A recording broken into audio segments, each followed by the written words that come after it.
But if you go back to the earlier Bibles, if you can get your hands on them, and I'm talking about anything before 1600, 1400, 1300, 1200, they had names of the gods, the vast majority of which were feminine names.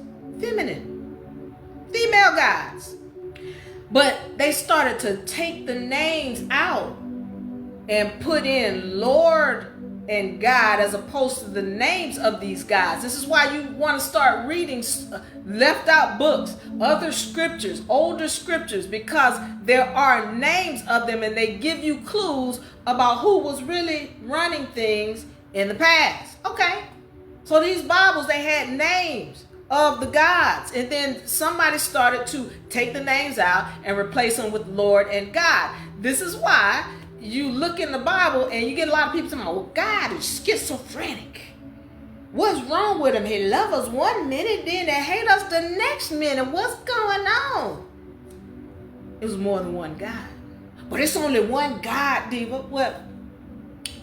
Elohim. Etymology. Etymologically, what does Elohim mean? El means God. Ohim is referencing many gods.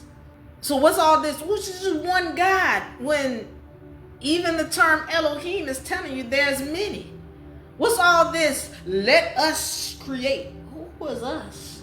Who he talking with? Who? This one God? Okay. I can go on. But getting back to what the main point is, that you've got all of these scriptures and you've got the woman being written out of her own scriptures. She has now gone into subjugation. She's being subjugated by the male. So let's understand some things that we can see from an etymological standpoint. And y'all go look this up etymologically. Don't look up the definition, because the definition is not going to tell you anything. So let's go into this and understand how we can see that she did go into slavery or enslavement to the man. And the only reason why this would happen to her is because she put out the same energy that is being returned to her. Once again, the lion and the gazelle are on the same vibratory frequency. So is the woman and the man.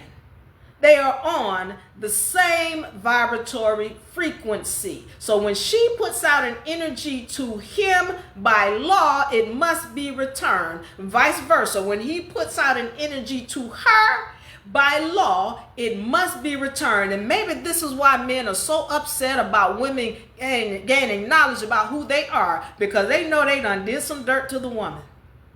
And by law, the man and the woman are on the same vibratory frequency. Whatever dirt he did must get returned back to him by law. Okay. So you've got this situation where the man has created these religions and he has subjugated her, has written her out of her own scriptures, because those scriptures come from the oracles and the symbols. Let's be clear on that, especially when we're talking about the Old Testament. Now, the New Testament, first of all, let's understand the Old Testament is written in Hebrew. The New Testament is written in Greek. And let me be clear, that doesn't mean that the New Testament was written by Albions, because it wasn't. It was written by melanated folks. Because your original people in Greece, so-called Santa Claus was said to have come from Greece, but really he comes from Hungary. Go do your research on him. That's what a lot of melanated people were. He comes, as a matter of fact, Saint Nicholas, he comes from a very rich so-called black royalty group. That's who the Santa Claus or Saint Nicholas comes from, a rich royal black group over in Hungary, all right, which is close to Greece. There's a lot of melanated people over there. And so we want to make it clear that when we're talking about those who were writing these books, whether it be the Old Testament or New Testament, these are melanated folks, and they were males. But when we're talking about the Old Testament, those scriptures were around so long that they cannot be predated, and that is where all of your prophecies are, in the Old Testament. And so the reason why I'm bringing that up is because when we start looking in these books and we start reading it, then we get some clues. So I need to break this down about how, so you can get some etymological work going for yourself in the background and understand what really happened with women and how we can see it right here, right now, using keys that are in our everyday words. Okay, I told you about Mason, my son. That's what it means. Ma for mother, son for offspring of the mother, where she's teaching her son the esoteric knowledge of how this third dimension works. Okay, now, when we come from 1000 BC, moving on into zero time, and then 300 AD, where the Bible is created, and we all the way up here in the 2000s. Let's understand where the marriage certificate comes from. All right, when we're talking about a marriage certificate, that gives him ownership of her. A marriage certificate gives him the right to do commerce with her across state lines. Let's understand this now, because somebody going, ownership. Okay, when we're talking about a marriage certificate, that is a contract whereby the state has created a business between him and her. That's what that is. That's a contract where the state has created a business and they're making money off of this union between him and her. So this ain't no union between you and God. This is a union between you and the state. So the state can make money off of your union. Not only have the state made money off of your union, you have given the state ownership of your union that you claim is between you and God when it's not at all. All right. But let's get back to the marriage contract. That contract gives him ownership of her. This is why she changes her name to his last name, because she is now his property. Also, that marriage certificate gives him the right to do commerce with her across state lines.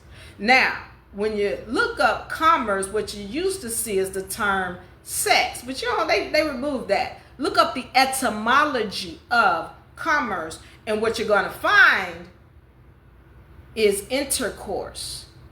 So he gets a certificate whereby he has turned over his union to the state, which the state now owns, and it gives him permission to do commerce or sex with her across state lines.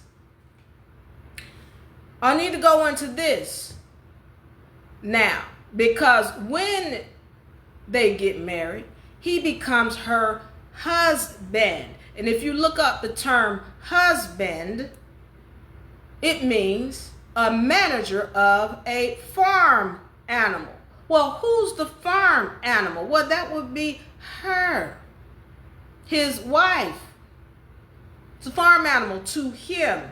Once again, because she has gone into sex slavery to him.